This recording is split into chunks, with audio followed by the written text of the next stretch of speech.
এইভাবে বসে বহুদিন এখানে সাধনা করেছি। এটাকে ভেঙে দেয় জঙ্গল বেশি ছিল না বাবা, জঙ্গল বেশি ছিল বাবা যখন আসতো। তবে গাছগুলো সব পাতাগুলো এখানে ছাউনির মতন ছিল, শিশির বা এ লাগতো। দর্শক বন্ধুরা, হ্যালো ইন্ডিয়া বাংলা চ্যানেলে আপনাদের সবাইকে স্বাগত। আজকে আমি এসেছি শিবপাহাড়ি জঙ্গলের ভেতরে। ওপাশে সব মন্দিরগুলো আছে, আর আমার সামনেই আছেন মহারাজ। আপনাদের দেখিয়ে দিচ্ছি। তো শিবপাহাড়ি গভীর জঙ্গলের ভেতরে দিয়ে আমরা যাচ্ছি হচ্ছে পঞ্চপাণ্ডবের ঢিবি দেখতে। একসময় 5000 বছর আগে নাকি পঞ্চপাণ্ডব এই গভীর জঙ্গলের মধ্যেই নাকি তারা কিছুদিন বসবাস করেছিলেন। তো এই দেখুন আমার পিছনে মহারাজ এবং ভক্তবৃন্দ তারা জঙ্গলের ভেতরে যাচ্ছেন, আমি তাদের পিছু নিয়েছি। চারপাশে গভীর জঙ্গল, আর এই জঙ্গলের মধ্যে দিয়ে আমরা যাচ্ছি পঞ্চপাণ্ডবের ঢিবি দেখতে।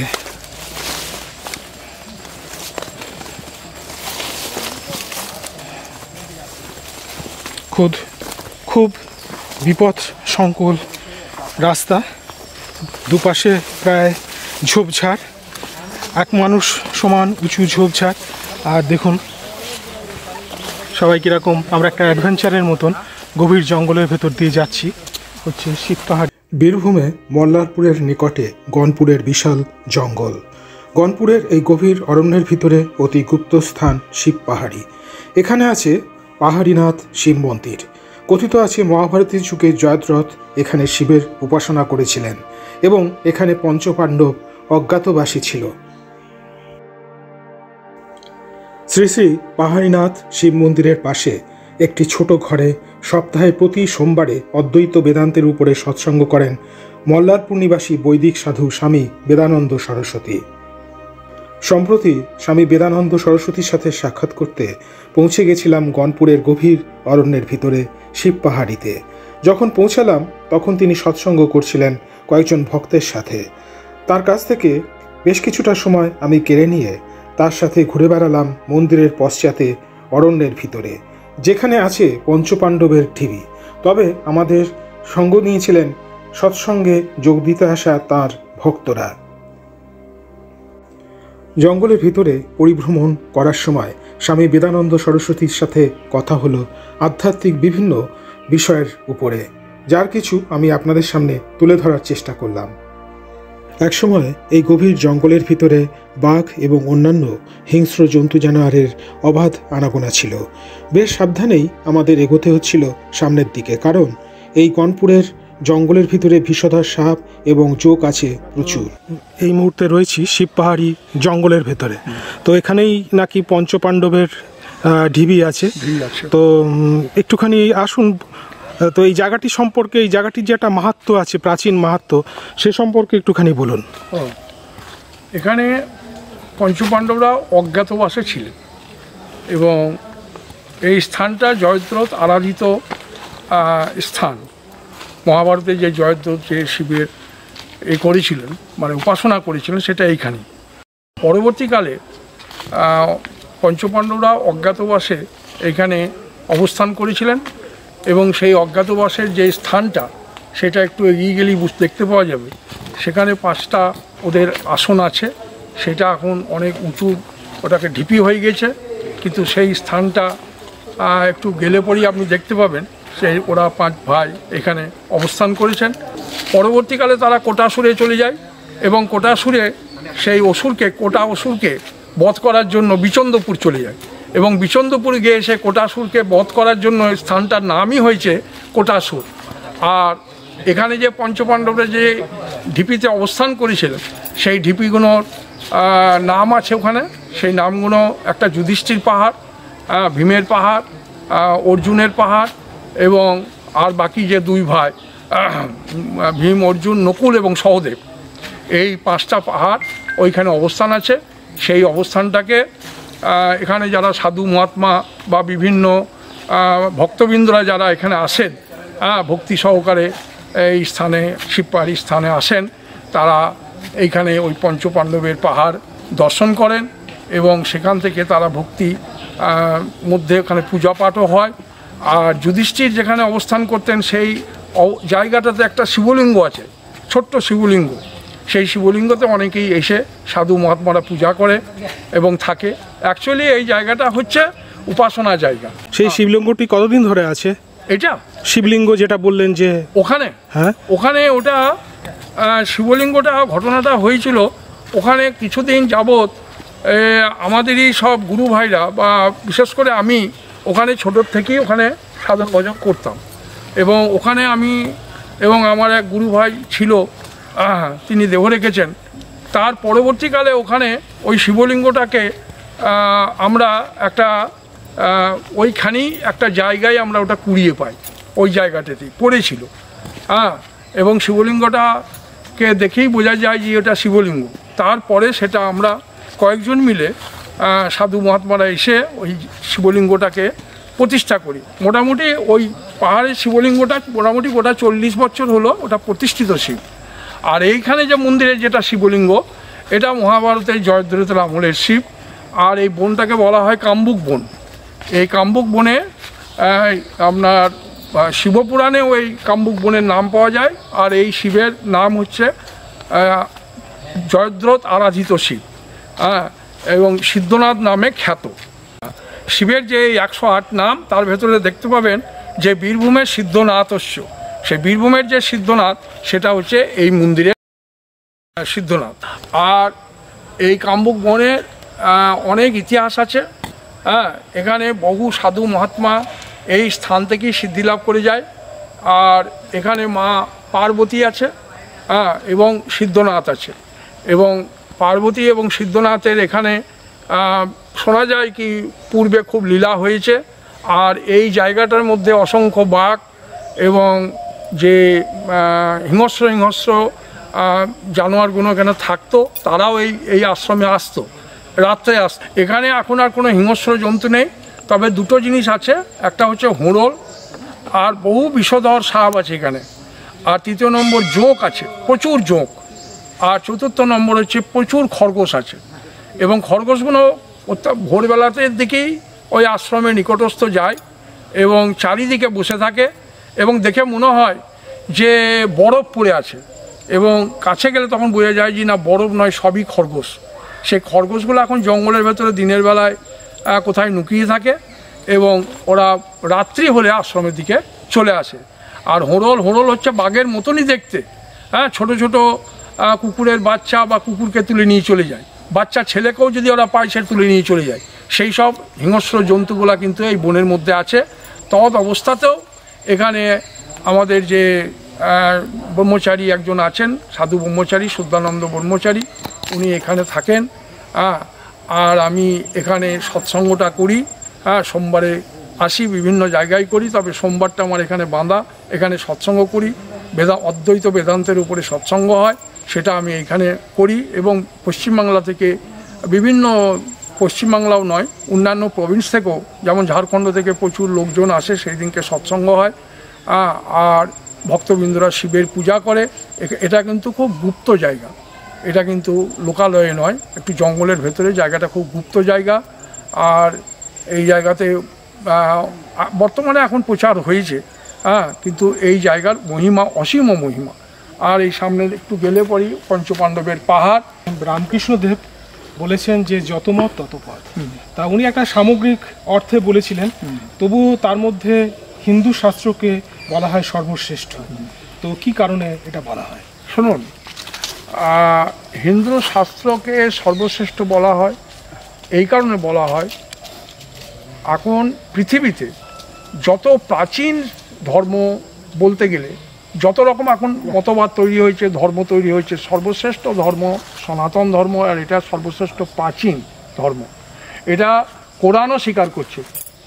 এই সেদিন কিছুদিন আগে দেখলাম বাংলাদেশের একজন মানে খুব উপদেষ্টা, উনি বলছিলেন যে বেদ হচ্ছে অত্যন্ত প্রাচীন, সর্বশ্রেষ্ঠ, তারপরে বলছে বৌদ্ধ, তারপরে বলছে খ্রিস্টান, আর এই কোরআন শরীফটা ও বলছে সবচেয়েতে এই নিকটতম, অর্থাৎ কলিযুগেই এটা তৈরি হয়েছে, এটা মানুষের দ্বারাই তৈরি হয়েছে, এরকম ধরনের সব মতবাদ হচ্ছে। আর একটা প্রথমে আপনি যে প্রশ্নটা করলেন, যত মত তত পথ, হ্যাঁ এটা মত বলেছে, ধর্ম বলেনি। আচ্ছা হ্যাঁ এইগুলো, এই শব্দগুলো আপনি মানে বোঝার চেষ্টা করবেন। আচ্ছা, এই যে বলা হয় হিন্দুদের 33 কোটি দেবতা, হ্যাঁ, তা 33 কোটি দেবতা কি সত্যি আছে? না, 33 কোটি দেবতাটা ব্যবহার করে বলা হচ্ছে, এটা ব্যবহারিক কথা। হ্যাঁ, হিন্দুদের সমস্ত জাতি ঈশ্বর এক এবং অদ্বিতীয়। 33 কোটিটা আমরা একটা ব্যবহার করি কিসের জন্য? উপাসনা করার জন্য। বিভিন্ন বিভাগ আমরা তৈরি করেছি মানুষের স্বভাব এবং সংস্কার অনুসারে, প্রকৃতি অনুসারে, প্রকৃতি অনুসারে, এটাকেই স্বভাব বলে আর কি। আপনি যদি একটু বেদটা পড়েন বা উপনিষদ পড়েন তাহলে বুঝতে পারবেন ওঙ্কার হচ্ছে আদি বীজ, যেখান থেকে এই সৃষ্টি হয়েছে। আর ওঙ্কার কোনো সংস্কৃত শব্দ নয়, বাংলা শব্দ নয়, হিন্দি শব্দ নয়, উর্দু শব্দ নয়, ফারাসি শব্দ নয়। ওঙ্কার হচ্ছে বৈদিক শব্দ, বেদ মানে বৈদিক যুগের শব্দ।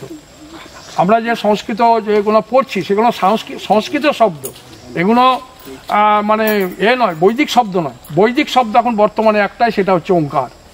আর ওঙ্কার এই ত্রিমাত্রা অক্ষর, এই ওঙ্কার থেকে সমস্ত সৃষ্টি হয়েছে। ব্যঞ্জনবর্ণ, স্বরবর্ণ যা কিছু আবির্ভাব হয়েছে এই ওং তিনটা শব্দের ভেতর থেকে, অ হস্য ম। ওঙ্কার হচ্ছে মূল বীজ। বিনা ওঙ্কার ছাড়া এই মনকে কেউ পবিত্র করতে পারবে না। আর ওঙ্কার শব্দটা কি না, এটা হচ্ছে পরমাত্মার প্রিয় নাম, মোটা মানে গোদা বাংলা এটাকে বলতে গেলে। ওঙ্কার ছাড়া কেউ কখনো সিদ্ধি বা মুক্তি লাভ করতে পারবে না। যার জন্য আমাদের দেখবেন যত মন্ত্র আছে শাস্ত্রে প্রথমেই ওং শব্দটাকে ব্যবহার করবে। ওংটা হচ্ছে সেতু, এপার থেকে ওপারে পৌঁছানোর যে সেতু, সেটা হচ্ছে ওঙ্কার। হ্যাঁ, সেই ওঙ্কারটা হচ্ছে আদি বীজ, আর ওঙ্কারের ভেতরেই ঢুকে আছে সমস্ত শক্তি। আচ্ছা, তো দর্শক বন্ধুরা, তো আমরা এই মুহূর্তে রয়েছি বীরভূমের শিব পাহাড়ি গভীর জঙ্গলের ভেতরে, এটা তারাপীঠের খুব কাছেই। আর আমাদের এই মুহূর্তে মানে অনেক শত শত মশা আমাদের আমন্ত্রণ করছে। তো এই মুহূর্তে আমরা যাব ওই পঞ্চপাণ্ডবের যে ঢিবি বা পাহাড় রয়েছে সেইখানে যাব। তো আমরা এখন এই মহারাজের সঙ্গেই যাচ্ছি এবং অনেক ভক্তবৃন্দও রয়েছেন, ভক্তবৃন্দকেও একটু দেখিয়ে দিন, ওরা অধীর আগ্রহে এখানে অপেক্ষা করছেন। এই যে হচ্ছে ভক্তবৃন্দরা। তো আমরা যাব এখন পঞ্চপাণ্ডবের পাহাড় দেখতে। দেখতে দেখতে আমরা যুধিষ্ঠির ঢিবির কাছে পৌঁছে গেলাম। পৌঁছে সবাই মিলে শিবলিঙ্গ খুঁজতে শুরু করলো। সবাই শিবলিঙ্গ খুঁজতে শুরু করে দিয়েছে। আছে শিবলিঙ্গ?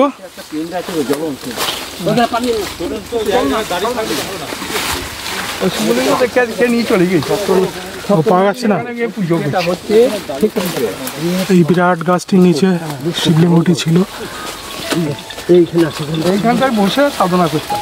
আচ্ছা, আর গাছগুলা ডালগুলা এগুলো অনেক মতন ছিল। তাহলে এইটা হচ্ছে যুধিষ্ঠির পাহাড়, এটা যুধিষ্ঠির। আর এখানে আপনি সাধনা করতেন? হ্যাঁ, আমি করেছি। আমার আরো দু একজন সাধু আমার সঙ্গে থাকতো। আচ্ছা। রাত্রে দিনে এখানে শিবলিঙ্গ ছিল, শিবলিঙ্গটা চলে গেছে। আচ্ছা, এখন পাওয়া যাচ্ছে না? হ্যাঁ, পাওয়া যাচ্ছে না। যেমন নিচে নেমেই যাক, বহুদিন আর এখানে কোনো পূজা ফুল হয়নি। আচ্ছা, এখন শিব চলেই যাক বা যাই হোক। তা আপনি এখানে বসে সাধনা করেছেন, তো একবার বসে দেখান কিভাবে সাধনা করেছেন। এই জঙ্গলে বসুন, বসুন, ওই তো বসুন। বসতে পারবেন না? হ্যাঁ, বসে যাও, বসুন। কিছু নিয়ে আসতে এইভাবে বসে বহুদিন এখানে সাধনা করেছি। এটাকে ভেঙে দেয়। জঙ্গল বেশি ছিল না বাবা, জঙ্গল বেশি ছিল বাবা যখন আসতো। হ্যাঁ, তবে গাছগুলো সব পাতাগুলো এখানে ছাউনির মতন ছিল, শিশির বা এ লাগতো। তাহলে মহারাজের সামনে বসে গেলাম। তাহলে এইখানে বসে আপনি সাধনা করেছেন? কত বছর আগে করেছেন? এটা মোটামুটি 40 বছর আগে। এই জঙ্গলের ভেতরে? হ্যাঁ হ্যাঁ হ্যাঁ। একা কি সাধনা করতেন? হ্যাঁ, একাও এসেছি, থেকেছি। বেশিরভাগ একাই থাকতাম। এবার সঙ্গে হয়তো দু একজন আমার সঙ্গে থাকতো কখনো কখনো। বেশ, তো আপনার সাধনস্থলে বসেই একটুখানি কি বলবো, একটু স্মৃতিমন্থন করুন যে কিভাবে আপনি এই সাধন জগতে এলেন। তো আমি যতটুকু বুঝেছি যে বীরভূম হচ্ছে তন্ত্রপীঠ, তো সেই তন্ত্রপীঠের মাঝে আপনি হচ্ছেন একজন বৈদিক সাধু। বৈদান্তিক। হ্যাঁ, তো এবার একটু বলুন যে আপনার জীবনী সম্পর্কে একটুখানি সংক্ষিপ্ত যদি একটু বলেন। জীবনী সম্পর্ক মানে হচ্ছে যে আমি এখানে মোটামুটি 12 বছর বয়সে এসেছি। আচ্ছা, আপনার তো নিবাস মল্লারপুর আমার নিবাস। পরবর্তীকালে আমি মানে এই আমার যিনি গুরুদেব এখানে, তার নাম ছিলেন শম্ভুগিরি মহারাজ। ওনার সান্নিধ্যে আমি মাঝে মাঝেই এখানে চলে আসতাম। মল্লারপুর থেকে এটা খুব কাছে, মাঝে মাঝে আসতাম আর ওনার উপদেশ আমি এখানে বসে বসে শুনতাম। শোনার পর একদিন উনি আমাকে বললেন কি তুমি নির্জনে ধ্যান করো। তো নির্জনে ধ্যান করার যখন উনি কথাটা বললেন যে তুমি আশ্রমের লোকালয়ে সবারই সাথে ওঠা বসা করো না, তোমার একটা আলাদা সংস্কার আছে, হয় তুমি শিবঘরে বসো আর নির্জনে তুমি ধ্যান করো। তো আমি ওই শিব মন্দিরে, জয়দ্দল রাজিত শিব মন্দিরে আমি সাধন ভজন জপ তপ ওখানে করতাম। আর এখানে এসে আমি ধ্যানে ডুবে যেতাম। এই জায়গাটা, যে জায়গাটা এখন বসে আছি, এটা যুধিষ্ঠির পাহাড়। হ্যাঁ, এবং রাত্রেও আমি বহুদিন এখানে কাটিয়ে দিয়েছি, বহু রাত গেছি এখানে আমার। হ্যাঁ, আর এই জঙ্গলে আমি মানে খালি পায়ে হেঁটেই চলে আসতাম, কোনো কাঁটা বা কোনো কিছু আমাকে লাগতো না। আচ্ছা, এই জঙ্গল তো যথেষ্ট বিপদ সংকুল। এই যে আমরা এলাম, মানে মোটামুটি বেশ কিছু মশা কামড়ে দিয়েছে। হ্যাঁ, মুখে, তারপর হাতে। আপনাকে মনে হচ্ছে এই রাত 9টার পর এখানটা খুব মনোরম হয়ে যায় এবং এখানে অজস্র সাপ আছে, কিন্তু কোনো সাপ আজ পর্যন্ত আমাদেরকে কোনো ক্ষতি করেনি, বরং আমাদেরকে পথ দেখিয়েছে। হ্যাঁ, যেখানে কাঁটা আছে সেখানে সাপ আছে, যেখানে পরিষ্কার আছে সেখানে কিচ্ছু নাই। হ্যাঁ, এটা মনে হতো যেন মহাদেব যেন আমাদেরকে পথ দেখাচ্ছে। হ্যাঁ, তো এখানে এসে বহুদিন সাধনা করেছি। এখানে একটা শিবলিঙ্গ উঠেছিল। হ্যাঁ, কিন্তু আজকে মোটামুটি 20 বছর পর এখানে এলাম। 20 বছর না, বছর 15 পরে এখানে এই সাধন ভূমিতে এলাম ভক্তদের ইচ্ছাতে। এই যে আপনাদের ভক্তদেরও দেখাচ্ছি, ভক্তদের ইচ্ছাতে আমরা এখানে এলাম। তারা এখানে দেখতে চেয়েছিল সাধন ভূমি। আপনারা ভক্তরা একটু পেছনে যেতে পারবেন, মহারাজের পেছনে যদি আস্তে আস্তে করে যেতে পারেন। তো আপনার যেটা বুঝেছি যে প্রতি সোমবার আপনি এখানে আসেন। আমি এখানে এসে এবং প্রবচন দেন। অন্যান্য দিন আমার বিভিন্ন জায়গায় আমার প্রোগ্রাম থাকে, আমি সেই সব জায়গায় গিয়ে এই বিশেষ করে আমি অদ্বৈত বেদান্তের উপরই আমি প্রচারটা করি। এবং যেমন ধরুন আজ এখানে আছি, হ্যাঁ, কালকে আবার অন্যত্রে যাব, এরকমভাবে ঝাড়খণ্ড পর্যন্ত বিভিন্ন এরিয়াগুলো আমি এই সৎসঙ্গ করি, মানে বেড়াই আর কি। আর মানুষকে আমি এই মানে সত্যের পথে এগিয়ে নিয়ে যাওয়ার চেষ্টা করি, মানে সত্যের পথ দেখাচ্ছেন। সত্যের পথ। আমাদের সনাতন ধর্মের মূল বিষয়টা কি, এইটাই হচ্ছে মূল প্রসঙ্গ। এখানে দুটো পথ, একটা হচ্ছে দ্বৈতবাদ আর একটা হচ্ছে অদ্বৈতবাদ। হ্যাঁ, এই দ্বৈতবাদে হচ্ছে যত মত তত পথ হয়েছে, আর যে ধর্মটা, মূল ধর্মটা অর্থাৎ দর্শনটা, সেটা হচ্ছে অদ্বৈতবাদ। আর সেই অদ্বৈতবাদের জ্ঞানটাই হচ্ছে আমাদের সনাতন ধর্মের মূল জ্ঞান। একম অদ্বিতীয়ম, একম অদ্বিতীয়ম। হ্যাঁ, এই একম অদ্বিতীয়ম অবস্থাটা পৌঁছাতে গেলে হ্যাঁ তাকে এই অদ্বৈত বেদান্ত বা গীতা মধ্যে প্রবেশ করতে হবে, কিন্তু এটা কেউ সরাসরি প্রবেশ করতে পারবে না। এই দ্বৈতের মধ্য দিয়েই যখন চিত্তটা তার নির্মল হবে, হ্যাঁ, মানসিক স্থিতিটা যখন তার শুদ্ধ হবে, হ্যাঁ, আর এই শুদ্ধটা করতে গেলে দ্বৈতবাদ বা দ্বৈত মতের মধ্য দিয়েই শুদ্ধ হবে, মানে সাকার থেকে নিরাকার, সাকার থেকে নিরাকার। হ্যাঁ, তার আগে এটা করতে সে পারবে না। হ্যাঁ। আচ্ছা, এই যে আপনি বললেন যে এখানে বেশ কিছুদিন আপনি ধ্যান করেছেন, ধ্যান মানে হচ্ছে রাজযোগ। রাজ্য তো রাজযোগের মাধ্যমেই কি আপনার জ্যোতি দর্শন হয় সাধকদের? না, বলি শুনুন, প্রথমে যে দর্শনগুলো হয়, জ্যোতি দর্শন বা এগুলোকে একটা কথায় একটা মেডিটেশন বলতে পারেন। এই জ্যোতি দর্শনটা রাজযোগের মধ্য দিয়েও হয়। হ্যাঁ, কেউ আবার এই যোগগুলোকে, যোগের বিভিন্ন প্রক্রিয়া আছে, এটা গুরু প্রদত্ত জিনিস, সবটা আপনাকে বলতে পারছি না। তা এই যে জ্যোতিটা দর্শন হয় সেটাই শেষ কথা নয়। হ্যাঁ, ওই জ্যোতিটা হচ্ছে আমার মনের একাগ্রতা এনে দেয়। ওই জ্যোতিটা হ্যাঁ, কিন্তু ওইটাতেই যদি থেমে যায় তাহলে কিন্তু সে সেই লক্ষ্যতে পৌঁছাতে পারবে না। হ্যাঁ, মানে জ্যোতিটা ওর যে জ্যোতিটা দর্শন করছে সেই দর্শনীয় বস্তুটা সত্য নয়, ওটা প্রথম সোপান বলতে পারেন, প্রথম সোপান। হ্যাঁ, আর যে জ্যোতিতে ও বর্তমান, অর্থাৎ ও যে জ্যোতিতে অবস্থান করছে, হ্যাঁ, সেটা দৃশ্য বস্তু নয়, সেই জ্যোতিতেই এই জগৎ আলোকিত হচ্ছে। হ্যাঁ, যেমন ধরুন সূর্যের আলোতে এই জগৎ আলোকিত হচ্ছে, কিন্তু অন্ধকারকে কে আলোকিত করছে, অন্ধকারকে কে দেখাচ্ছে, সেটা কি জ্যোতি?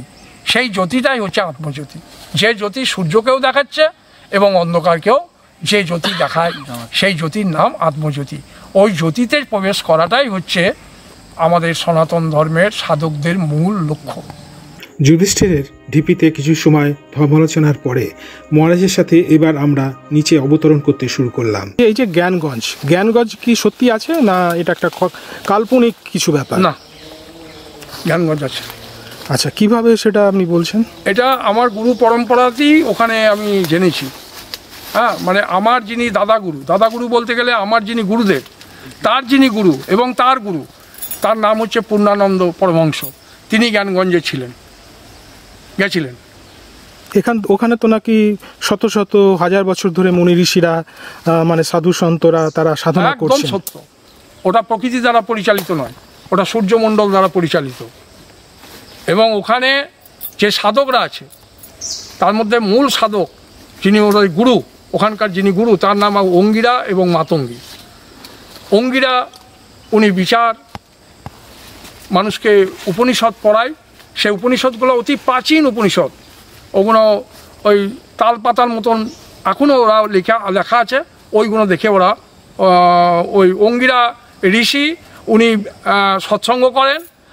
আর যে মাতঙ্গী ঋষি উনি বসে থাকাতে হাইট হচ্ছে 7 ফুট, বসে থাকাতেই ওর হাইট 7 ফুট, এবং গোটা শরীরটা শ্যাওলা হয়ে গিয়েছে, পাথরের মতন হয়ে গিয়েছে, একই আসনে বসে আছে 1000 বছর ধরে।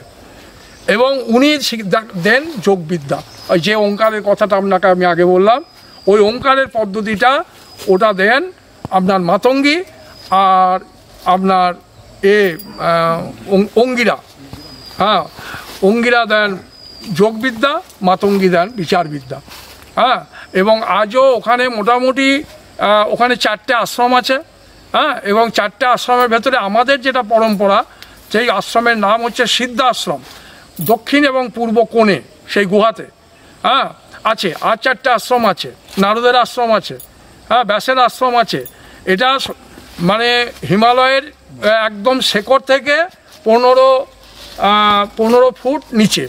হ্যাঁ, এবং তেনজিন হিলারি যখন ওখানে উঠেছিল, হ্যাঁ, উনি ওই সাধুদেরকে দেখেছিলেন, কিন্তু উনি নিচে নামার পর বলেছিলেন ওই ওপরে সাধু আছে। হ্যাঁ, এবং তৎকালীন যিনি প্রধানমন্ত্রী ছিলেন তিনি হেলিকপ্টার পাঠিয়েছিলেন, ইন্দিরা গান্ধী, কারেক্ট, ইন্দিরা গান্ধী। এবং সেখানে গিয়ে একটা সাধুকে দেখতে পাইনি। হ্যাঁ, আর ওখানকার সাধুরা বেশিরভাগ সোমরস পান করেন।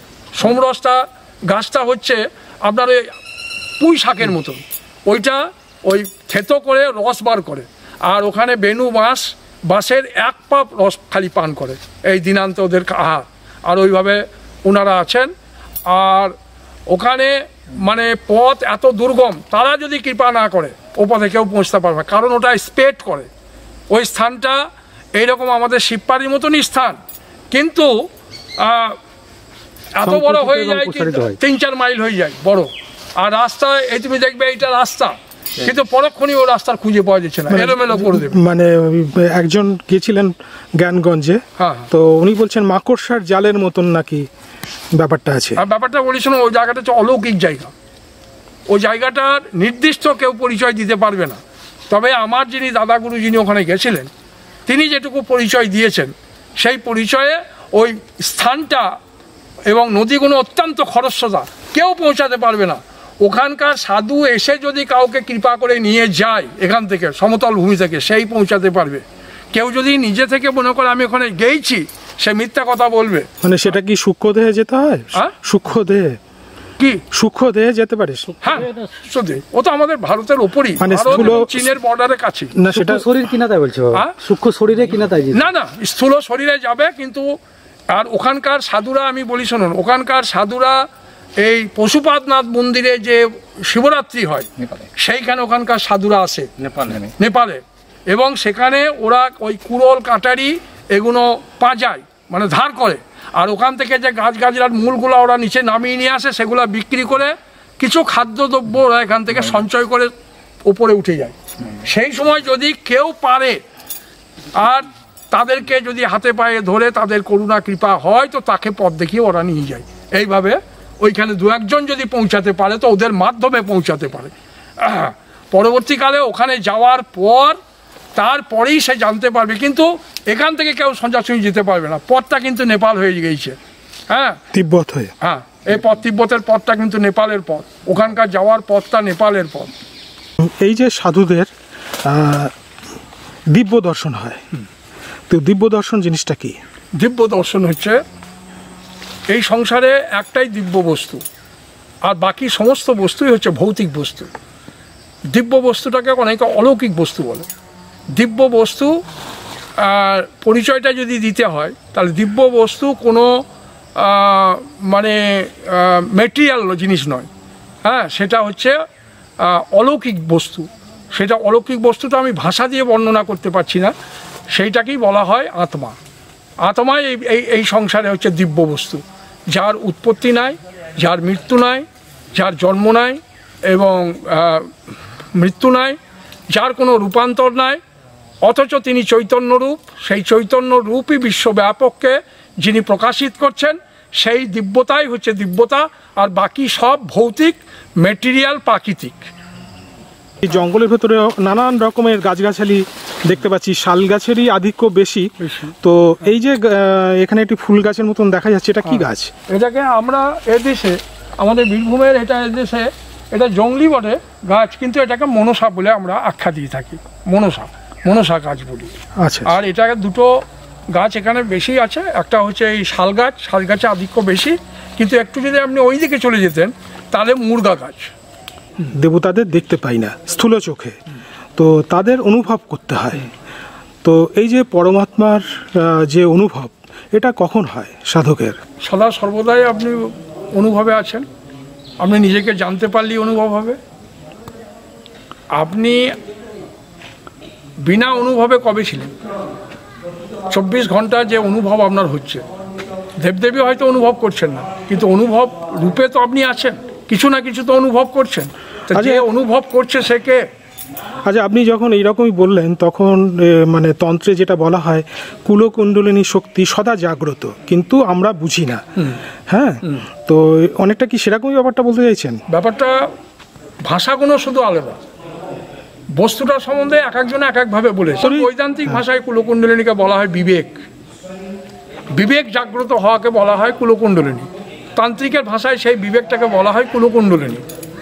হ্যাঁ, সেই বিবেক শক্তি যার জাগ্রত হয়ে গেল, সে সদা দেবদেবী কেন, সারা ব্রহ্মাণ্ডকে সে অনুভব করবে নিজের মধ্যে, আর যেটা নিজের মধ্যে অনুভব হবে সেটাকে ব্রহ্মাণ্ডে অনুভব করবে, আর ব্রহ্মাণ্ডকে নিজের মধ্যে যে অনুভব করা, একেই বলে দিব্য। আপনি যে দিব্য শব্দটা প্রয়োগ করলেন, সেই দিব্য শব্দটা হচ্ছে এইটাই, যে গোটা বিশ্ব ব্রহ্মাণ্ডকে যে অনুভূতি, এবং অনুভূতিটা যে ব্রহ্মাণ্ড অনুভূতি হচ্ছে, সেই অনুভূতিটা নিজের মধ্যেই হচ্ছে, সেই শক্তিটাকে যে শক্তি পাইয়ে দেয় তাকে বলা হয় বিবেক শক্তি।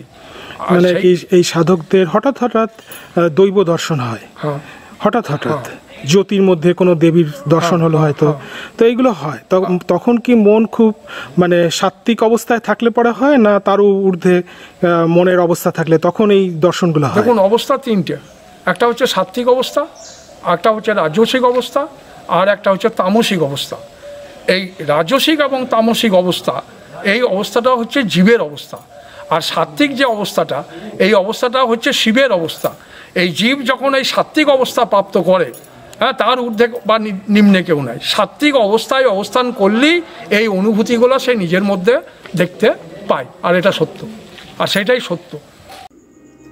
দর্শক বন্ধুরা, আপনারাও আসতে পারেন শিব পাহাড়িতে জয়দ্রথ আরাধিত পাহাড়ীনাথ শিব দর্শন করার জন্য। অসাধারণ প্রাকৃতিক সৌন্দর্যে ভরা প্রাচীন এই দেবস্থান আপনাদের মোহিত করবে, এ কথা জোর দিয়ে বলতে পারি।